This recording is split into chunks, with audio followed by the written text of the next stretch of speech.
Bienvenue au Sancho, on se retrouve aujourd'hui pour parler de l'UFC 286, ce qui s'est dit en conférence de presse, les combats, et on va enchaîner avec les pronos. Cory Sandhagen contre Chito Vera, c'est parti générique.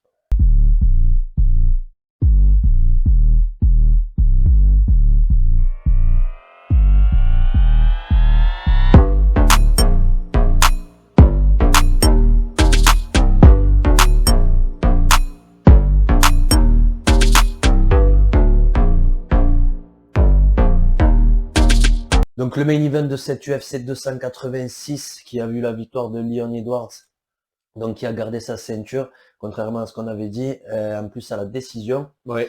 Il a gagné la décision, un petit peu polémique, il y a des gens qui sont pas d'accord avec le choix des juges. Ça peut se comprendre, les stats qui sont très serrés. Leon Edwards qui était en Angleterre, hein, on le sait toujours, les combats en Angleterre, quand ça arrive dans la main des juges, il y a des risques pour que les Anglais soient un petit peu favorisés. Qu'est-ce que tu as pensé de tout ça? Sans parler forcément de la décision, j'ai quand même trouvé Usman beaucoup plus lent que d'habitude, beaucoup plus timide. J'ai également trouvé Leon Edwards niveau défense de lutte très impressionnant, beau game plan. Leon Edwards qui était plus clean, il avait une meilleure attitude dans le combat, il avait l'air plus confiant et plus fluide, on va dire, que Usman. Mais quand même pour moi, Usman qui marquait plus de points, qui contrôlait le milieu de la cage. Leon Edwards qui se met contre la cage beaucoup quand même, donc ça aide également à ce que ça aide à ce que Usman contrôle le milieu, quoi. Ouais. Ce qui est Octagon Control, ce qui est un critère pour gagner un combat. Donc j'étais un peu confus avec la décision, mais Usman quand même il avait pris un petit coup de vieux, un petit coup de vieux, franchement. C'est clair. On avait l'impression qu'il avait peur d'avancer par rapport à son habitude de d'habitude, à son attitude de d'habitude. Lent dans les frappes également. Lent dans les frappes. Après, on sait qu'il a des problèmes au genou et qu'il se fait de plus en plus. Bon, il a que 35 ans, mais beaucoup de combats quand même, une grosse carrière de lutte derrière également. C'est compliqué. Pour moi, j'avais donné Usman gagnant, mais je peux comprendre également pourquoi il aurait donné à Leon Edwards, spécialement que c'était en Angleterre, comme tu l'as dit. Et puis que c'est lui qui a la ceinture aussi, et quand tu quand t'es le challenger, il faut quand même montrer un petit peu plus pour que les juges te donnent la décision. Mais en prenant le point déduit pour avoir attrapé la cage, aussi, moi j'avais vu quand même Ousmane gagnant. Sans le point, j'aurais peut-être pu comprendre, mais avec le point, j'ai trouvé ça bizarre quand même. Après, il en est ce qu'il en est. Hein. Leon a gagné. Bien pour lui, ça va être compliqué pour la suite. Pour Ousmane, je sais pas, parce qu'il va pas avoir une quadrilogie quoi, directement. C'est ça. Qu'est-ce qu'il va prendre pour par la suite? Je ne sais pas. Par contre, moi, je vois beaucoup de problèmes pour Leon s'il combat comme ça contre Colby Covington, qui se met contre la cage comme ça. On en parlera plus tard, mais dans l'ensemble, j'ai trouvé un Ousmane beaucoup plus lent, plus timide. Le KO quand même, je pense que le KO a dû le changer. Et l'âge également. Leon a seulement 31 ans. Il est vraiment jeune, et spécialement pour un 77 kg. Oui. Tu crois que c'est le début de la fin pour Kamaru?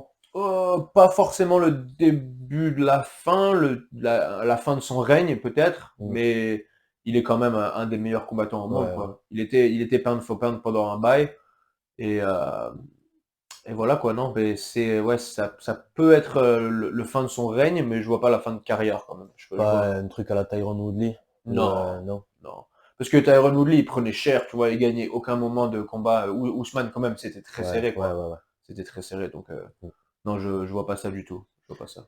On va revenir ensuite sur le co-main event, Gaethje contre Fiziev. Très gros combat qui a rempli ses promesses. Et on s'est trompé, on voyait Fiziev, les bookmakers aussi. Hein. Je pense que ça a été une surprise pour tout le monde, mais Gaethje qui a montré que déjà il n'avait pas peur des coups de Fiziev. On voit maintenant le combat contre Oliveira et comment Gaethje tombait. On se dit que vraiment Oliveira il a vraiment de la force comparé à Fiziev ou à d'autres adversaires qu'a connu Gaethje. Mais bref, parenthèse. Mais Gaethje se mettait en déséquilibre contre Oliveira parce qu'il frappait trop fort. Du coup, quand il se prenait des contres, il était en déséquilibre. Du coup, il y avait des grosses réactions. D'accord. Contre Fiziev, il était en équilibre.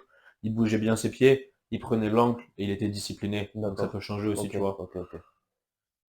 Mais Non, ouais, ouais. qu'est-ce que tu as pensé de ça? Non, lourd. Geji m'a bien surpris. Il a combattu assez intelligemment. Il a un peu déconné de temps à autre. C'est normal, c'est Justin Gaethje, mais quand même bien. Franchement, le footwork m'a impressionné.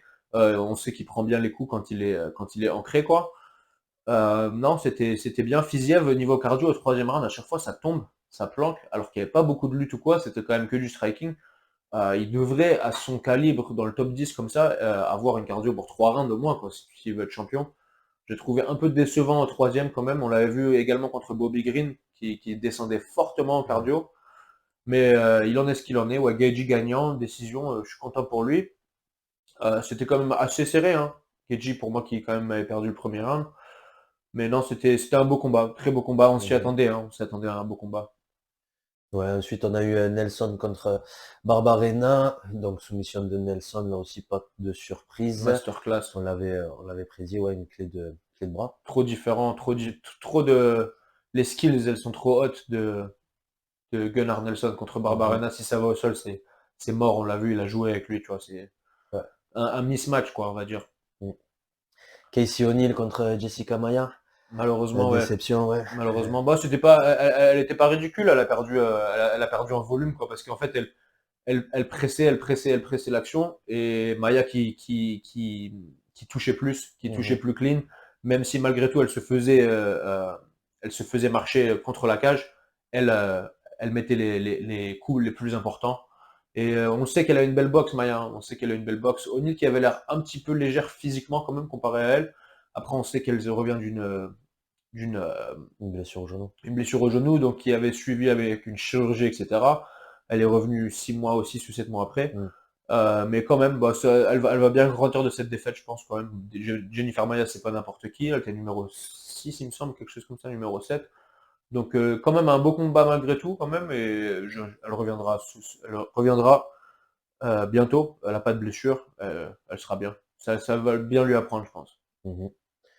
Et ensuite, Vettori contre Dolidze, là aussi, polémique un petit peu, J'ai décision, pas compris. victoire pour Marvin Vettori. Alors dans les stats, il est un petit peu devant, ouais, c'est vrai, mais je crois que c'est une dizaine de coups de différence. Oui.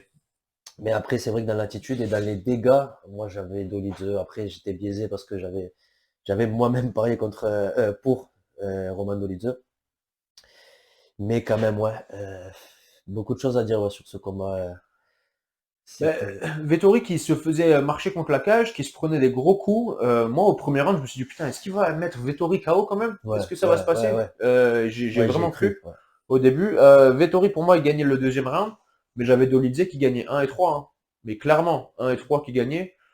J'ai pas vraiment compris la décision. Après, j'aime bien Marvin Vettori, je suis fan de lui également, mais il faut dire ce qu'il est. Pour moi, Vettori a perdu, hein. J'étais vraiment surpris de voir qu'il avait pris la décision. Dolizé qui avait les plus grosses actions, qui contrôlait le centre de la cage. Oui, il a 10 frappes en moins, mais les frappes qu'il a mis, il y avait beaucoup plus de dégâts, beaucoup plus Ouais, d'effets. ouais, ouais. Et ouais, non, j'étais un peu confus, quoi. J'étais un peu confus de la décision. Après, c'est bien pour Marvin, mais Marvin, encore une fois, pas trop impressionnant dans les prestations. C'est assez bourrin quand Non, même. mais ouais, il fait le job quand même. Ah, c'est sûr, c'est sûr. Il arrive à respecter son game plan et ouais, mine de rien, il a gagné son combat ouais, aux yeux des juges. Je voyais la vidéo de Israël Adesanya aussi, il avait gagnant, Bah oui. tu vois dans le truc live réaction, il a gagnant direct, ouais. Quand les juges annoncent le truc. Avec Aljamain Sterling et Merab qui a fait la réaction, ils étaient super surpris. Après, je sais que Ah ouais? Merab, il vient Ouais, de ouais, après Géorgie. chacun, ouais, ouais. Mais ouais. Ouais, après, bah, c'était un combat un peu partagé. J'ai entendu aussi pas mal de gens qui pensaient que Vettori allait gagner, mais pour moi, j'ai pas vu ça du tout. Bah, Mhm. comme quoi, les perspectives sont différentes. Ouais, ouais, c'est clair. Mais pour 10 frappes en plus, franchement, avec les actions qu'il y avait, je le vois pas gagnant du tout. Mm. Pas du tout. Ensuite, il y a eu les prélims, il y a eu des beaux combats, des belles prestations des Anglais, on s'y attendait. Mohamed Moukhaev, Jack Shore, ouais, c'est les deux soumissions. Mohamed Moukhaev est impressionnant, t'as vu, Impressionnant, ouais. soumission ouais, à 20 secondes de la fin. La clé de genou dans Il laquelle a il s'est retrouvé. résisté, ouais, une clé de genou. Impressionnant. Ouais, c'était ouf. Jack Shore aussi, une belle prestation, comme d'hab. Ouais, Jack Shore qui revient de sa première défaite Mm. et qui met Amir Kouani out avec une belle soumission. Ouais, Amir Kouani, toujours des problèmes Marwan. de cardio, hein. Ouais. Un premier round de ouf, et après, deuxième, troisième, ça commence à bégayer. Mais non, bien pour Jack Shore. Il a pas un physique super imposant, mais il a l'air vraiment fort physiquement, donc comme quoi, tu vois, on sait jamais. Après, c'était pas une carte de ouf non plus, quand on regarde, il y avait quelques très beaux combats, mais c'était pas une Ouais. carte super stacked, quoi, on va dire. Et moi, je suis assez déçu, franchement, de Ousmane. C'est mon combattant préféré, donc j'ai vraiment envie qu'il gagne. Je l'ai vu gagnant à mes yeux, mais j'étais quand même déçu de la performance. J'ai trouvé lent et j'ai trouvé quand même plus le même, plus le même. Après, toujours très fort, mais dans cette catégorie de 77 kilos, d'être numéro un mondial, c'est chaud, quoi. Ça peut pas être toute ta vie, quoi. Il Ouais, arrive un moment ouais, où tu vas arriver à ton forcément. plafond. Tu vas Oui. plafonner. Tu peux que redescendre au bout d'un moment. C'est ça, oui, c'est ça. Donc voilà, non, un bel événement quand même. Et ouais. Ouais, ensuite, s'en est suivi la conférence de presse. On a eu droit à du Colby Covington, du Dana White. Colby Covington, donc, qui était là en backup, donc pour le si en cas un des deux combattants pour la ceinture ne pouvait pas faire le combat, ben, ça aurait été Colby Covington qui l'aurait remplacé. Et donc il a fait deux, trois commentaires comme à son habitude. Il a parlé de Khamzat. Il a dit qu'il voulait le title shot ensuite. Mais il l'a d'ailleurs, hein. Ouais, Dana et White, il l'a, puisqu'ensuite ouais, Dana White est revenu dessus et a dit que ce serait à 100% lui, par rapport au fait qu'il a fait la sèche, qu'il était présent à oui, Londres. c'est ça, Et c'est ça. voilà. Une décision un peu. Après, il y a eu Léon Edwards, donc, qui a dit qu'il était pas d'accord, que ça faisait quelques années qu'il combattait que pour. Il avait que des title shots. Et je suis Après, pas en désaccord total avec cet avis. je suis d'accord avec cet avis, mais après il dit, je vais prendre George Masvidal. Alors que George Masvidal, Ouais, il a pas il non est plus. encore moins Ouais, méritant ouais. que Colby Covington, tu vois. Honnêtement, je pense que le plus méritant là, ce serait Bilal Mohamed, Belal Mohamed, ouais, oui, qui a éliminé les plus gros contenders en vrai, si ouais. bah, il a pris Wonderboy, Sean Brady, Mm. Et il y Vicente a eu le Luque, combat contre Leon Edwards qui s'est arrêté à oui. cause du IPOC. Non, Belal Mohamed, il est chaud, il prend tout le monde. C'est pas vraiment ça le problème, je pense qu'ils ont inclus, c'est juste qu'il a pas la Mm. signature win, tu vois. Il a Ouais. pas la victoire de la signature du top 5, mais c'est parce que les mecs du top 5 ils veulent pas prendre de risque de combattre des mecs qui sont dans le top 10. Tu vois, c'est ça le problème toujours avec cette catégorie, avec les 70 et les 77, c'est toujours comme ça. Mais ouais, bah quoi qu'on soit d'accord ou pas, Colby il a le title shot. Tu Oui, vois. Et oui, pour moi, c'est vrai. Colby, c'est le pire match-up pour Leon Edwards, surtout comment Leon Edwards se met contre la cage. Colby, c'est différent que Ousmane. Colby, lui, il veut lutter et il veut lutter à la chaîne. Et même s'il te met pas au sol, sur les 20 premiers takedowns, il va continuer et continuer et continuer. Il s'en fout. Il a une Mm. cardio illimitée à la Merab, tu vois. Et je peux vraiment voir Colby gagner une décision, une belle décision contre Leon Edwards. Franchement, si Leon Edwards n'attrape pas Colby dans un TKO, je vois Colby gagner en décision. Je Mm. vois pas Leon Edwards gagner une décision contre Colby Covington. Ouais, parce que Colby, il faut le coucher aussi, hein, il prend beaucoup de coups Ouais, c'est ça, ouais. et il tombe pas, donc ouais.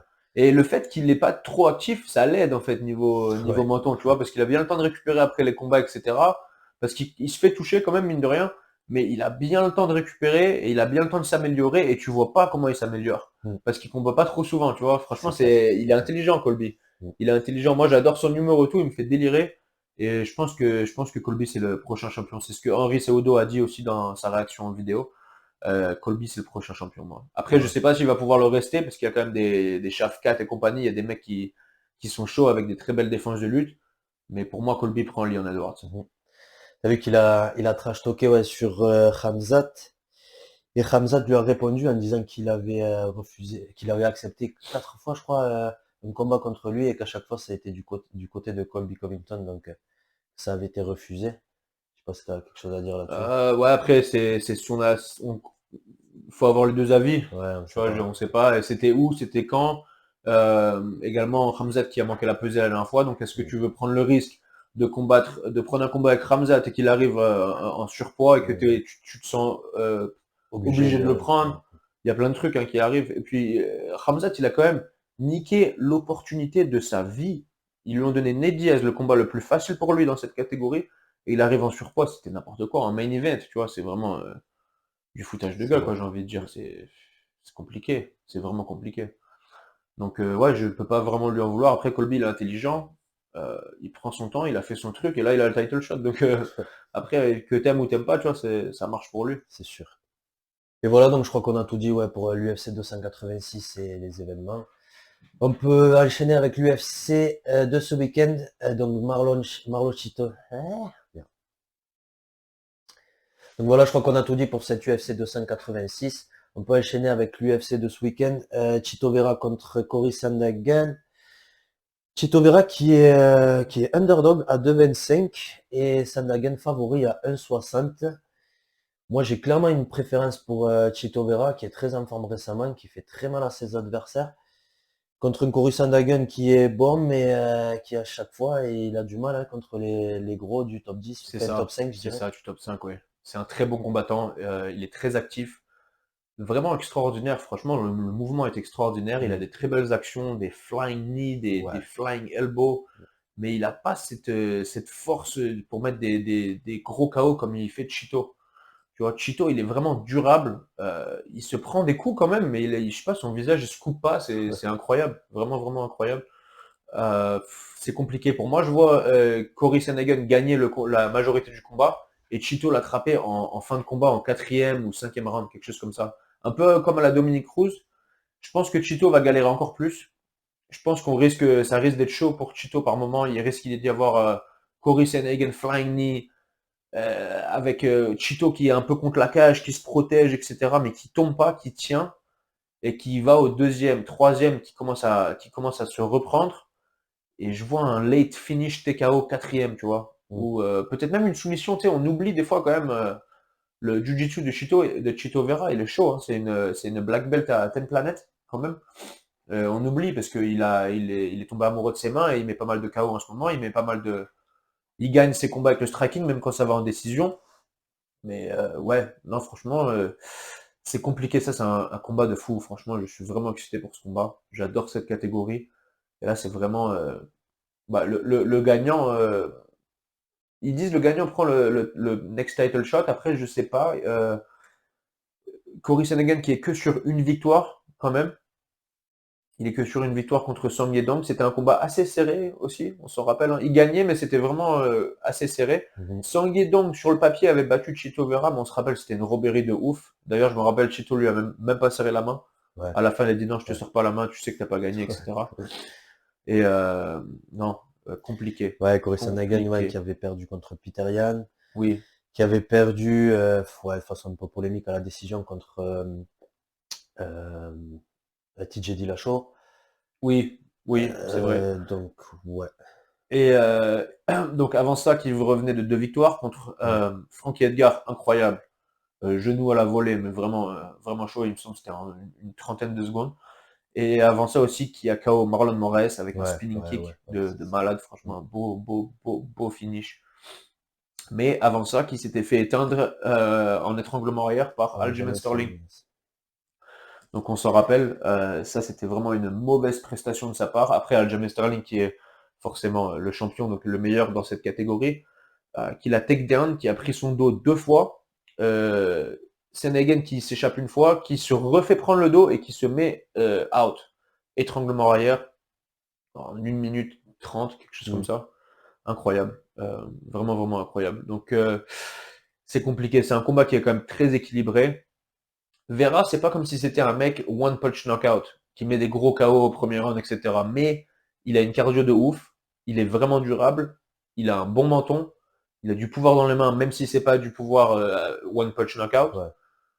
C'est un beau combat, les gars. Franchement, c'est un combat de ouf. C'est un combat de ouf. Ça pourrait être un co-main d'un pay-per-view, ça facilement, hein. Ouais, là, alors, Main Event Fight Night, magnifique. L'ordre de la carte est un peu bizarre pour moi. On a ouais, Alex c'est Perez ça. aussi. Il y a des beaux combats, mais ils sont répartis ouais, de façon assez bizarre. Excuse-moi, avant qu'on passe à la suite, est-ce que tu veux dire ton prono? Ouais, ouais, ouais, je dirais, moi, un Chito Vera, par TKO, je dirais au troisième, quatrième. Ouais. Un truc au corps ou ouais, un coup ou un crochet, tu Avec vois. l'usure ou Ouais, avec ouais, le ouais. volume? Avec ouais. Un truc contre la cage. Ouais, en milieu, fin de combat. Moi, je te suis. Moi, je vais prendre au 5e. Mm. Je vais le prendre au 5e, mais je te suis, ouais. Je te suis. C'est-à-dire qu'on peut passer au reste de la carte. On va Ouais. survoler un peu. Donc, au main event, donc on a Holly Holm contre Yana Santos. Donc, ouais, je sais pas si on peut s'éterniser beaucoup sur ce combat. Donc Holly Holm qui a quand même un très très bon MMA fighter quand même, mine de rien. Elle utilise bien la lutte également. Elle a vraiment un jeu complet. Ça va être compliqué. Il y en a une Kunishawa quand même qui a beaucoup de trous dans son jeu, beaucoup de trous. Elle fait des beaux combats, elle se met dans des guerres. C'est la femme de Thiago Santos d'ailleurs. Hmm. Mais moi je pense Holly Holm par décision, elle va contrôler, elle va tenir bien comme il faut, elle va pas prendre de risques, elle va gagner le combat. Ouais. Ensuite, il y a Nate Landwehr contre Austin Lingo. Ça va être un beau combat, ça aussi, hein. C'est un truc Austin, violent. Austin Ligo qui devait combattre contre Ricardo Ramos, mais Ricardo Ramos qui est arrivé, il me semble, 3 kilos au-dessus, quelque chose comme ça, Ah 3 ouais? ou 4 kilos au-dessus, et Ouais. ils ont pas accepté, normal, hein. Hmm. Franchement, normal, en plus, Ricardo Ramos, c'est un monstre. Pourquoi est-ce que tu vas l'accepter à 4 kilos C'est clair. au-dessus, tu vois, à l'UFC pour... Ouais, donc il avait bien eu raison. Là, bon, là, il se retrouve dans un co-main event contre Nate Landwehr, donc il a pas... Non, avant le co-main event. Ouais. Donc il n'a pas vraiment perdu au change, avec un combat qui est chaud, Nate Landwehr, l'ancien champion du M1. Mon pote et mon partenaire d'entraînement, Julian Rossa, qui l'avait KO. Et jusqu'au jour d'aujourd'hui, à chaque fois, il me dit, putain, je suis content d'avoir KO au premier round, sinon ça aurait été un combat de barbare, tu Ouais, vois. ouais. et, euh, et ouais, donc non, ça fait plaisir, ça va être un beau combat, ça va être encore une guerre. Hmm. Austin Ligo 9-1, Nate Landwehr 16-4, c'est bien équilibré quand même. Après, j'aimerais bien passer à Alex Perez contre Ouais, Manel Manel Cap. Capé, c'est ce que je... Parce que j'ai aidé Alex Perez pour ce combat, j'ai fait pas mal de luttes et de grappling avec lui. À l'UFC PI, j'ai dû faire au moins une dizaine de sessions avec lui et son coach, quelques-unes avec Merab également, Vince Morales. Donc il a fait pas mal de grappling et de lutte avec des mecs de 66 kilos comme moi et des 61 kilos, tu vois.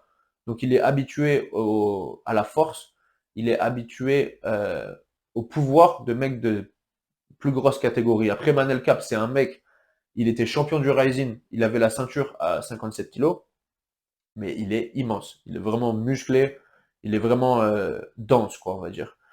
Manel Cap, c'est le genre de mec qui met des trucs spectaculaires, mais quand le combat il va à la décision, il peut descendre un peu en cardio, et on l'a déjà vu, et notamment dans beaucoup de ses combats à Rising, se faire lutter et se faire contrôler au sol et perdre des décisions. Donc moi je pense que Alex Perez, son problème, c'était qu'il se faisait soumettre au premier round ses derniers combats, ses deux derniers combats, mais c'était contre Pantoja et Davidson Figueiredo Mhm. pour la ceinture quand même. Donc c'est pas des peintres, tu vois, qui se fait soumettre contre lui. Alors que Alex Perez, qui a besoin d'une victoire là, hein, faut pas se le cacher, ça fait deux défaites d'affilée. Je pense qu'il peut le faire. Moi, je verrai Alex Perez à la décision. Moi, en tant que grappleur, j'ai essayé de l'attraper tout ce camp d'entraînement là. J'ai essayé de l'attraper dans des triangles, dans des kimura, dans des trucs à la volée. J'ai tout essayé, j'ai pas réussi à le taper une seule fois. Ouais, non, je suis obligé d'aller avec lui, bien sûr, vu que je me suis entraîné avec lui. Mais ça reste quand même un combat difficile, les gars, je me cache pas. Mais je vois la décision de Alex Perez. Ouais. Ouais, je vais te suivre là-dessus. Même si Manel Capé, hein, j'aime bien. Ah oui, là, il est impressionnant, À Starboy. chaque fois, ouais, je parie souvent sur lui. Donc ouais, beau combat à suivre. Mais je t'avouerai que ouais, je suis assez indécis. Il y a Shidi Njokuani aussi que j'aime bien voir combattre contre Ah, il est Albert bon. Duraev aussi, ouais, Duraev qui est lourd. Ça va être un beau combat. Ouais, du rêve qui plutôt sa faiblesse, c'est plutôt la technique de défense de lutte. Mm. Et là, on sait que Chidi Njokuani, lui, c'est plutôt un mec de Muay Thai, tu vois, il veut plutôt mettre des KO, Ouais. il veut clincher, il est clean. Donc ce sera un combat qui va être impressionnant. Franchement, Mm. ça va être beau, ça va être saignant. Daniel Pineda qui revient contre Tucker Lutz. Tucker Lutz, vraiment bon combattant à 66 kilos. Steven Peterson, et notamment qui avait perdu contre Julian Erosa, qui combat Lucas Ça, c'est Alexander. vrai. Ouais, après le reste de la carte, c'est pas ouf. On a Treven Giles qui revient.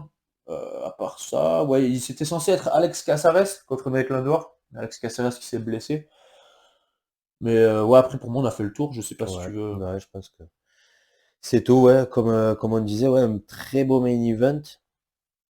Et après le reste de la carte qui est un peu confus dans l'ordre, mais il y a quand même des beaux combats. Ouais, des beaux combats. Et puis c'est au Texas, c'est à San Antonio. Donc Mhm. c'est pour ça il y a des noms pas trop connus, mais qui viennent du Texas pour remplir la salle, quoi. Il n'y a pas beaucoup de fight night qui se font Ouais, qui se font dans des salles en ce moment. C'est souvent à l'UFC Apex. Donc j'aime bien moi avoir des fight night ouais. comme quand ils font l'UFC Paris, UFC London, qui sont pas numérotés, mais des beaux événements. Et j'ai bien envie, ouais, j'ai bien hâte de voir les fight night voyager encore, tu vois, Ouais, ouais, aller ouais, dans c'est les beau, villes ouais, différentes, mm. etc. Parce que Le Apex, c'est bien, mais c'est quand même mieux d'avoir une foule. Ouais, c'est clair, ouais. Et puis là, ouais, les 30 ans de l'UFC, ils essaient quand même de faire quelque chose de Oui, différent et de marquer le coup. oui, oui. On enchaîne après avec l'UFC 287 qui est très lourd. C'est Donc, vrai, c'est vrai, ouais, ouais. non, C'est vrai, non. il n'y a pas de quoi se plaindre pour cette année, pour ce début d'année en tout cas. Et voilà, je crois que c'est tout pour cet épisode. Merci de nous avoir regardés. Portez-vous bien et à la prochaine.